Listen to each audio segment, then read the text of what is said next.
final part of the question now, which again is perhaps a little bit unfamiliar when you're starting to learn this topic. So substitute x equals 1 over 100. So substituting the same value into the binomial expansion. That's this bit here, okay? And hence obtain an approximation to root 23.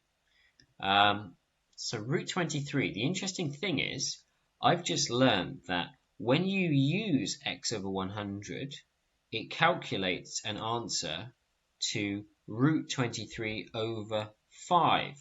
And I'm being asked to put this into the expansion and get an approximate answer to root 23. And they're not the same, are they? Okay? Because what's going to happen when I substitute in, 1 over 100, okay, that's going to lead me, if I'm using my expansion, that's going to lead me to root 23 over 5. So what I'll need to do at the end is, if I multiply by 5 both sides, that will give me my approximation to root 23. Okay, and that's the bit that people would often miss out on here. So what do you do then? Well, it says what the x value is, and it says it wants you to use the expansion. So you put this all into your calculator.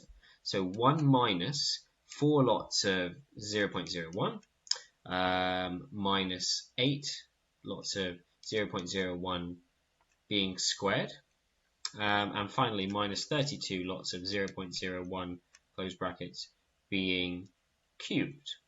Okay, and I get an answer of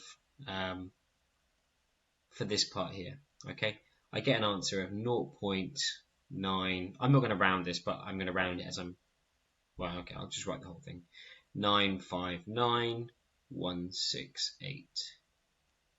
Okay, but of course I need to multiply it by 5 if I want to find an approximate answer to root 23, because this is my approximate answer to root 23 being divided by 5. So when I multiply it by 5, okay, I will get 4 point, what does it say, 5 decimal places? Yeah, well, my answer is already in 5 decimal places. So 79584. Okay, and just for comparison's sake, if I type root 23 in on my calculator, I get 4.79583.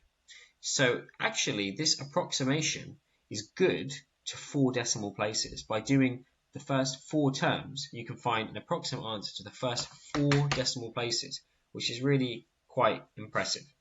So to recap the question then, what did we do? Well, for the first part, we just wrote out what takes the position of the x, don't forget the negative, and the n, and we've written out our expansion. Be careful with the negatives, be careful with the factorials, and be careful with expanding here. You'll get, minus 8x, but here you'll get 64x squared, and here you're going to get an even larger number, aren't you? Okay, 512, minus 512, I'm guessing. Okay, over here, part B, this is a harder kind of question, but what you need to do is you need to read carefully when it says exact value, substitute that in, have a look at your answer, and then have a look at the show that part, what they want it to be. And that can kind of give you a guide about what to do. So for here, the big clue for me was how 23 connects to 92, and the 5 made me think that perhaps I needed to change this to a fraction. And this is a common step that you have to do. Finally, by using the same value of x, okay, I had to use it in my binomial expansion, so I'll get some credit for substituting that in. But to get the correct answer, I had to multiply by 5 at the end, because I had to realize that using x equals 1 over 100 gives an exact value of root 23 divided by 5. So if I just wanted root 23, I'd have to scale up the answer by 5, which is what I've done here. Okay. And if you understand those 3 steps there, really I think you've understood the essence of the chapter so far. Later on in the book is really just combinations of different brackets and some manipulation to get the brackets looking like this.